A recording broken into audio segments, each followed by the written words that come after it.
Hi Scott, ಇವತ್ತಿನ ಈ ವಿಡಿಯೋದಲ್ಲಿ ತುಂಬಾನೇ ಇಂಟ್ರೆಸ್ಟಿಂಗ್ ಆಗಿರೋ ಹಾಗೆ ಯೂಸ್ಫುಲ್ ಆಗಿರೋ ಒಂದು ಕಂಟೆಂಟ್ ಜೊತೆ ನಿಮ್ಮ ಮುಂದೆ ಬಂದು ನಿಂತಿದ್ದೀನಿ.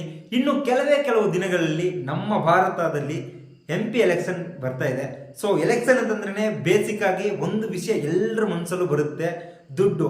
ಎಲೆಕ್ಷನ್ ಅಂತಂದ್ರೆ ಕೋಟ್ಯಾಂತರ ರೂಪಾಯಿ ದುಡ್ಡು ನೀರು ಹರಿದಾಡೋ ತರ ಹರಿದಾಡ್ತಿರುತ್ತೆ. ಈಗಾಗಲೇ 16,518 ಕೋಟಿ ರೂಪಾಯಿಗಳು 16,518 ಕ್ರೋರ್ಸ್ ಬೇರೆ ದೊಡ್ಡ ಕಾರ್ಪೊರೇಟ್ ಕಂಪನಿಯಿಂದ ನಮ್ಮ ಭಾರತದಲ್ಲಿ ರಾಜಕೀಯ ನಡೆಸ್ತಾ ಇರತಕ್ಕಂಥ ರಾಜಕೀಯ ಪಕ್ಷಗಳಿಗೆ ಡೊನೇಷನ್ ಆಗಿ ಬಂದಿದೆ. ಓವರ್ ಆಲ್ ಆಗಿ ಭಾರತೀಯ ರಾಜಕೀಯ ಪಕ್ಷಗಳಿಗೆ 16,518 ಕೋಟಿ ರೂಪಾಯಿಗಳು ಡೊನೇಷನ್ ಆಗಿ ಸಿಕ್ಕಿದೆ ಅನ್ನೋ ಒಂದು ಮಾಹಿತಿ ಒಂದ್ ಕಡೆ ಸಿಕ್ಕಿದ್ರು, ಇನ್ನೊಂದು ಕಡೆ ಏನಪ್ಪಾ ಅಂತಂದ್ರೆ ತುಂಬಾನೇ ಆಶ್ಚರ್ಯವನ್ನು ಉಂಟು ಮಾಡತಕ್ಕಂಥ ಒಂದು ಘಟನೆ ನಡೆದಿದೆ. ಅದೇನಂದ್ರೆ ಕೇವಲ ಕೆಲವು ವರ್ಷಗಳಲ್ಲಿ ಒಂದೇ ಒಂದು ಪಕ್ಷಕ್ಕೆ ಮಾತ್ರ 6,060 ಕೋಟಿ ರೂಪಾಯಿಗಳು ಡೊನೇಷನ್ ಆಗಿ ಬಂದಿದೆ. ಅದಷ್ಟೇ ಅಲ್ಲ, ತೃಣಮೂಲ್ ಕಾಂಗ್ರೆಸ್ ಅನ್ನೋ ಒಂದು ಪಕ್ಷಕ್ಕೆ 1,609 ಕೋಟಿ ರೂಪಾಯಿ ಡೊನೇಷನ್ ಆಗಿ ಬಂದಿದೆ. ಹಾಗಾದ್ರೆ ಈ ಡೊನೇಷನ್ ವಿಚಾರ ಲೀಗಲ ಇಲ್ಲೀಗಲ ಅನ್ನೋದನ್ನೆಲ್ಲ ನಾವು ತಿಳ್ಕೋಬೇಕು ಅಂತಂದ್ರೆ ಅದು ಒಂದೇ ಒಂದು ವಿಷಯದ ಮುಖಾಂತರ ತುಂಬಾನೇ ಸದ್ದು ಮಾಡ್ತಕ್ಕಂಥದ್ದು. ಆ ಪರ್ಟಿಕ್ಯುಲರ್ ವಿಷಯ ಏನಪ್ಪಾ ಅಂತಂದ್ರೆ ಎಲೆಕ್ಟ್ರಲ್ ಬಾಂಡ್. ಈ ಒಂದು ಪರ್ಟಿಕ್ಯುಲರ್ ವಿಷಯ ಇತ್ತೀಚಿನ ದಿನಗಳಲ್ಲಿ ಭಾರತದಲ್ಲಿ ಭಯಂಕರವಾಗಿ ಸೌಂಡ್ ಮಾಡ್ತಾ ಇದೆ. ಹಾಗಾದ್ರೆ ಎಲೆಕ್ಟ್ರಲ್ ಬಾಂಡ್ ಅಂದ್ರೆ ಏನು, ಯಾವ್ಯಾವ ಪಕ್ಷ ಎಷ್ಟೆಷ್ಟು ಕೋಟ್ಯಾಂತರ ರೂಪಾಯಿಗಳನ್ನ ಡೊನೇಷನ್ ಆಗಿ ತಗೊಂಡಿದೆ, ಈ ಡೊನೇಷನ್ ಕೊಟ್ಟಿರ್ತಕ್ಕಂಥ ಆ ದೊಡ್ಡ ಕಾರ್ಪೊರೇಟ್ ಕಂಪನಿಗಳು ಯಾವುವು, ಮತ್ತೆ ದೊಡ್ಡ ಪ್ರಮಾಣದಲ್ಲಿ ಡೊನೇಷನ್ ತಗೊಂಡಿರ್ತಕ್ಕಂಥ ಆ ಒಂದು ಪಕ್ಷ ಯಾವುದು ಅನ್ನೋದನ್ನ ಕ್ಲಿಯರ್ ಕಟ್ ಆಗಿ ನಾನು ನಿಮ್ಗೆ ತಿಳಿಸ್ಕೊಡ್ತೀನಿ. ನಮಸ್ಕಾರ ಕರ್ನಾಟಕ, ನಾನ್ ನಿಮ್ ಪ್ರೀತಿಯ ಗಡಿನಾಡು Kannadiga. Let's get in with big topic.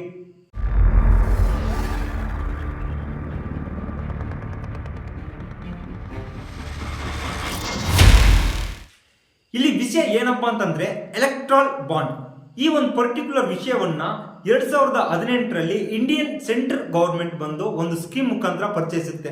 ಇದರ ಪರ್ಪಸ್ ಏನಾಗಿರುತ್ತೆ ಅಂತಂದ್ರೆ ನನ್ನ ಪ್ರಕಾರ ಮನಿ ಟ್ರಾನ್ಸಾಕ್ಷನ್ ಅನ್ಕೊಳ್ತೀನಿ.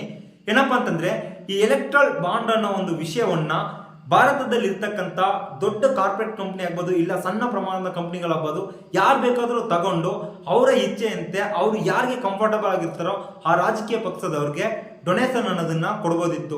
ಬಟ್ ಇದು 4-5 ವರ್ಷದಿಂದ ರನ್ನಿಂಗ್ ಅಲ್ಲಿ ಇದ್ರೂ ಇಲ್ಲಿ ಯಾರಿಗೆ ಹೆಚ್ಚೆಚ್ಚಿನ ರೀತಿಯಲ್ಲಿ ದುಡ್ಡು ಕೊಡ್ತಾರೆ, ಹಾಗೆ ಯಾವ ಪಕ್ಷ ಹೆಚ್ಚೆಚ್ಚಿನ ರೀತಿಯಲ್ಲಿ ಡೊನೇಷನ್ ತಗೊಳುತ್ತೆ ಅನ್ನೋ ಡೇಟಾ ಯಾರ ಹತ್ರನೂ ಇರಲಿಲ್ಲ, ಹಾಗೆ ಹೊರಗೂ ಸಹ ಅದು ಬಂದಿರಲಿಲ್ಲ. ಬಟ್ ರೀಸೆಂಟ್ ಆಗಿ ಇಂಡಿಯನ್ ಕೋರ್ಟ್ ಅಂದ್ರೆ ಇರೋದ್ರಲ್ಲೇ ಸುಪ್ರೀಂ ಆಗಿರೋ ಕೋರ್ಟ್ ಇಂದ ಬಂದು ಈ ಎಲೆಕ್ಟ್ರಲ್ ಬಾಂಡ್ ಕಾನ್ಸೆಪ್ಟ್ ಏನಿದೆಯಲ್ಲ ಇದು ತಪ್ಪಾಗಿದೆ, ಇದು ನಮ್ಮ ಸಂವಿಧಾನಕ್ಕೆ ಆಪೋಸಿಟ್ ಆಗಿದೆ. ಇದೇನಾದ್ರೂ ಸಾರ್ವಜನಿಕರಿಗೆ ಕೊನೆಯವರೆಗೂ ಗೊತ್ತಾಗದೇನೆ ಹೋಗ್ತಿದ್ರೆ ಬೇರೆ ರೀತಿಯಲ್ಲಿ ಹಣಕಾಸಿನ ಸಂಬಂಧಕ್ಕೆ ಬಂದು ಇದು ಫೈನಲಿ ಸಾರ್ವಜನಿಕರಿಗೆ ಸರ್ಕಾರದಿಂದ ಸಿಗ್ತಕ್ಕಂಥ ಸೌಲಭ್ಯಗಳನ್ನ ಕಾರ್ಪೊರೇಟ್ ಕಂಪನಿಗಳು ಅವಲಂಬಿಸ್ಕೊಬಿಡ್ತವೆ ಅನ್ನೋ ಒಂದು ವಿಷಯನ ಡೀಪ್ ಆಗಿ ಯೋಚನೆ ಮಾಡಿ ಕೋರ್ಟ್ ಇಂದ ಈ ಡೇಟಾಗಳನ್ನೆಲ್ಲ ಹೊರಗೆ ತಂದು ಸಾರ್ವಜನಿಕರಿಗೆ ಮುಟ್ಟಿಸ್ಬೇಕು ಅಂತ ಒಂದು ದೊಡ್ಡ ಪ್ರಯತ್ನನೇ ಮಾಡಲಿಕ್ಕೆ ಮುಂದಾಗ್ತಾರೆ. ಸೊ ಇಲ್ಲಿ ಇನ್ನೊಂದು ವಿಷಯ ನಾನು ಡೀಪ್ ಆಗಿ ಹೇಳ್ಕೋಬೇಕು. ಇವಾಗ ಒಂದ್ ಕಡೆ ರಾಜಕಾರಣಿಗಳು, ಇನ್ನೊಂದ್ ಕಡೆ ಕಾರ್ಪೊರೇಟ್ ಕಂಪನಿಗಳು. ಸೊ ಈ ಹಣದ ವ್ಯವಹಾರಗಳು ಬಂದಾಗ ಖಂಡಿತ ಸಾರ್ವಜನಿಕರಿಗೆ ಸರ್ಕಾರದಿಂದ ಸಿಗ್ತಕ್ಕಂಥ ಸೌಲಭ್ಯಗಳನ್ನ ಅವಲಂಬಿಸ್ಕೊಳ್ಳೋಕೆ 100% ಪಾಸಿಬಿಲಿಟೀಸ್ ಇರುತ್ತೆ. ಸೊ ಇದು ಕೊನೆ ತನಕ ಸಾರ್ವಜನಿಕರಿಗೆ ಗೊತ್ತಾಗದೇನೆ ಹೋಗ್ಬಿಡ್ಬಾರ್ದು, ಇದನ್ನ ಸಾರ್ವಜನಿಕರಿಗೂ ಗೊತ್ತುಪಡಿಸ್ಬೇಕು ಅನ್ನೋದು ಒಂದು ದೊಡ್ಡ ಇಂಟೆನ್ಷನ್ ಇಟ್ಕೊಂಡು ಕೋರ್ಟ್ನವರು ಕೆಲಸ ಮಾಡ್ತಾರೆ. ಈ ಡೇಟಾನೆಲ್ಲ ಹೊರಗಡೆ ತರಬೇಕು ಅನ್ನೋ ಒಂದು ಉದ್ದೇಶಕ್ಕೋಸ್ಕರ SBI ಹತ್ರ ಕೋರ್ಟಿಂದ ಒಂದು ಮನವಿಯನ್ನು ಸಲ್ಲಿಸ್ತಾರೆ. ಏನಂತಂದ್ರೆ ಈ ಎಲೆಕ್ಟ್ರಲ್ ಬಾಂಡ್ ಏನು ಡೇಟಾ ಇದೆಯಲ್ಲ ಇದನ್ನ ಎಲೆಕ್ಷನ್ಗೂ ಮುಂಚೆನೆ ಅಂದ್ರೆ MP ಎಲೆಕ್ಷನ್ ಏನಿದೆ ನಡೀತಾ ಇದೆಯಲ್ಲ ಈ ಎಲೆಕ್ಷನ್ಗೂ ಮುಂಚೆನೆ ಸಾರ್ವಜನಿಕರಿಗೆ ನಾವು ತಿಳಿಸ್ಬೇಕು. ದಯವಿಟ್ಟು ಆದಷ್ಟು ಬೇಗನೆ ಈ ಎಲೆಕ್ಟ್ರಲ್ ಬಾಂಡ್ ಡೇಟಾ ಏನಿದೆಯಲ್ಲ ಅದನ್ನ ನಮ್ಗೆ ಗೊತ್ತುಪಡಿಸಿ ಅಂತ ಹೇಳ್ತಾರೆ. ಬಟ್ ಇಲ್ಲಿ SBI ಕಡೆಯಿಂದ ಒಂದು ಶಾಕಿಂಗ್ ನ್ಯೂಸ್ ಅನ್ನ ಕೊಡ್ತಾರೆ. ಏನಂತಂದ್ರೆ ಎಲೆಕ್ಷನ್ಗೂ ಮುಂಚೆನೆ ಡೇಟಾ ಒಂದ್ ಕಡೆ ಕೋರ್ಟ್ ಇಂದ ಕೇಳ್ತಿದ್ರೆ SBI ಇಂದ ಸರ್ ನೀವು ಕೇಳ್ತಿರೋ ಡೇಟಾ ನಾವು ಕೊಡಬೇಕು ಅಂತಂದ್ರೆ ಕಡಿಮೆ ಅಂದ್ರೂ 4 ತಿಂಗಳು ಸಮಯಾವಕಾಶ ನಮ್ಗೆ ಬೇಕು ಅಂತ ಕೇಳ್ತಾರೆ. ಆ 4 ತಿಂಗಳು ಈ ಜನರಲ್ ಎಲೆಕ್ಷನ್ ಅಂದ್ರೆ MP ಎಲೆಕ್ಷನ್ ಮುಗ್ದೋಗ್ಬಿಟ್ಟಿರುತ್ತೆ. ಸೊ ಫೈನಲಿ ಈ ತರ ಅವರು ರಿಕ್ವೆಸ್ಟ್ ಮಾಡ್ಕೊಂಡಾಗ ಕೋರ್ಟಿಂದ ಸ್ಟ್ರಿಕ್ಟ್ ಆಗಿ ಹೇಳ್ತಾರೆ, ಇದು ಸಂವಿಧಾನಕ್ಕೆ ಆಪೋಸಿಟ್ ಆಗಿದೆ, ಅಂದ್ರೆ ಎಲೆಕ್ಟ್ರಲ್ ಬಾಂಡು ಅನ್ಕಾನ್ಸ್ಟಿಟ್ಯೂಷನಲ್ ಆಗಿದೆ, ಇದನ್ನ ನಾವು ತಪ್ಪು ಅಂತ ಇದೀವಿ, ಒಪ್ಕೋತಾ ಇಲ್ಲ. ಸೊ ಇದರ ಡೇಟಾ, ಇದರ ವಿಷಯ ಏನಿದೆ ಅನ್ನೋದನ್ನ ನಾವು ಸಾರ್ವಜನಿಕರಿಗೆ ಆದಷ್ಟು ಬೇಗನೆ ತಿಳಿಸ್ಕೊಡ್ಬೇಕು ಅಂತ ತುಂಬಾನೇ ವರ್ಕ್ ಮಾಡ್ತಾ ಇದೀವಿ. ಸೊ ಬೇಗ ನಮಗೆ ಡೇಟಾ ಅನ್ನೋದನ್ನ ಕಲೆಕ್ಟ್ ಮಾಡ್ಕೊಡಿ ಅಂತ ಸ್ಟ್ರಿಕ್ಟ್ಲಿ ಹೇಳ್ತಾರೆ ಅನ್ಕೊಳ್ತೀನಿ. ಸೊ ಹಾಗಾಗಿ ಒಂದ್ ಕಡೆ SBI ಇಂದ ಸಿಕ್ಕಾಪಟ್ಟೆ ಹಾರ್ಡ್ ವರ್ಕ್ ಮಾಡಿ ಡೇಟಾ ಅನ್ನೋದನ್ನ ತಂದು ಕೊಡ್ತಾರೆ. ಅದು ಯಾವ ರೀತಿ ಕೊಟ್ಟಿರ್ತಾರೆ ಅಂತಂದ್ರೆ ಕ್ಲಿಯರ್ ಕಟ್ ಆಗಿ ಕೊಟ್ಟಿರಲ್ಲ. ಜಸ್ಟ್ ಯಾವ ಕಂಪ್ನಿಯಿಂದ ಅಂದ್ರೆ ದೊಡ್ಡ ದೊಡ್ಡ ಕಾರ್ಪೊರೇಟ್ ಕಂಪ್ನಿಯಿಂದ ಎಷ್ಟು ಡೊನೇಷನ್ ಬಂದಿದೆ, ಇಲ್ಲಿ ಯಾವ್ಯಾವ ಪಕ್ಷ ಎಷ್ಟೆಷ್ಟು ಡೊನೇಷನ್ ರಿಸೀವ್ ಮಾಡೋರೆ ಅಂತ ಕೊಟ್ಟವ್ರೆ. ಫೈನಲಿ ಯಾವ ಕಾರ್ಪೊರೇಟ್ ಕಂಪ್ನಿಯಿಂದ ಎಷ್ಟು ಡೊನೇಷನ್ ಕೊಟ್ಟವ್ರೆ, ಹಾಗೆ ಈ ಕಡೆ ಪಕ್ಷದವರು ಎಷ್ಟು ಡೊನೇಷನ್ ರಿಸೀವ್ ಮಾಡೋರೆ ಅನ್ನೋದನ್ನ ನೋಡೋಣ.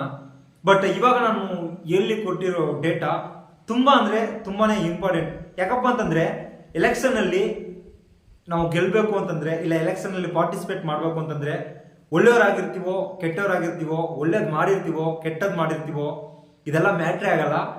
ಅದು ಈಗಿನ ಜನರೇಷನ್ ಅಲ್ಲಿ ದುಡ್ಡೇ ಇಲ್ಲ, ದುಡ್ಡೇ ದೊಡ್ಡಪ್ಪ ಅಂತ ಕೂಡ ಹೇಳ್ಬೋದು.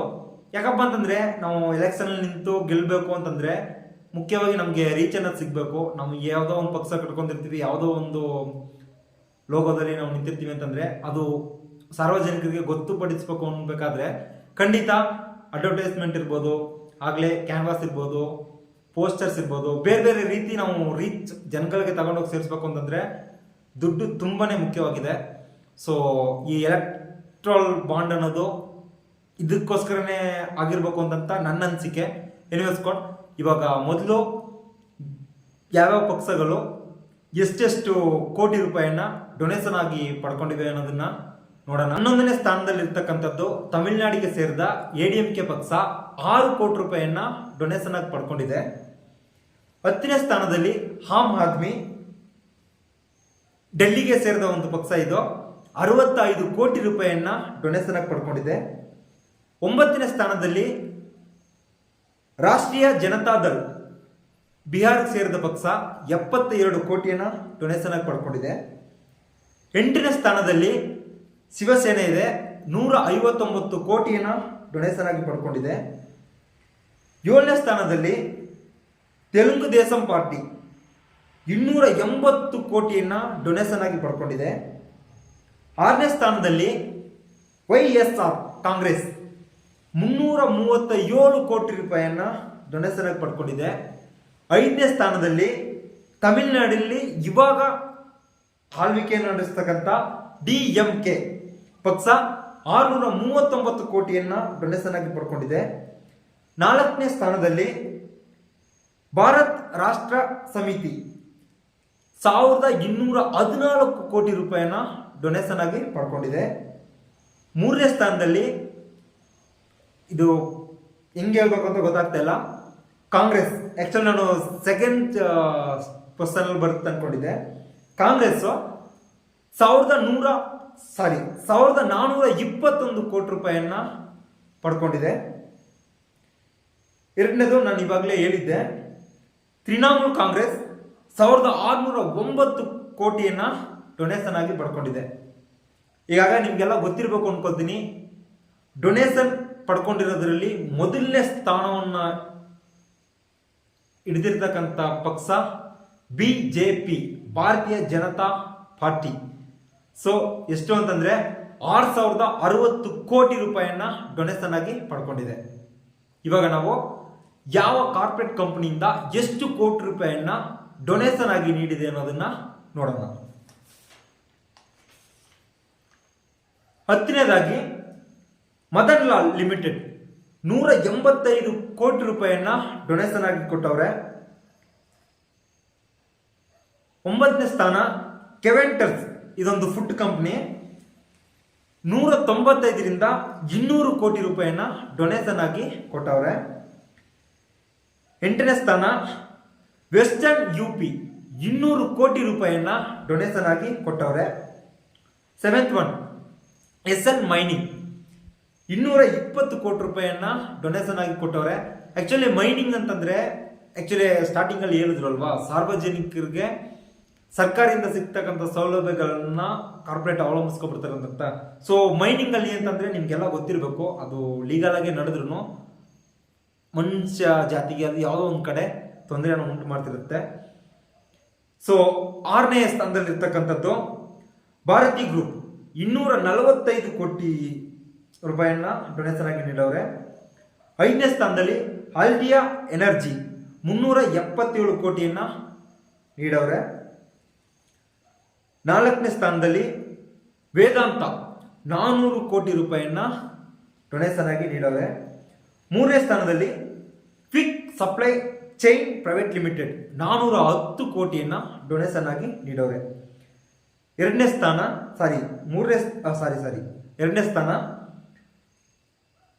ಮೆಗಾ ಇಂಜಿನಿಯರ್ ಅಂಡ್ ಇನ್ಫ್ರಾಸ್ಟ್ರಕ್ಚರ್ 980 ಕೋಟಿಯನ್ನ ಬಂದು ಡೊನೇಷನ್ ಆಗಿ ಕೊಟ್ಟವ್ರೆ. ಇನ್ನೊಂದು ಏನಪ್ಪ ಇವ್ರ ಕಂಪ್ನಿ ಬಗ್ಗೆ ವಿಶೇಷತೆ ಅಂತಂದ್ರೆ ಜಮ್ಮು ಅಂಡ್ ಕಾಶ್ಮೀರಲ್ಲಿ ಟನಲ್ ಕೂಡ ಇವರು ನಿರ್ಮಾಣ ಮಾಡವ್ರೆ.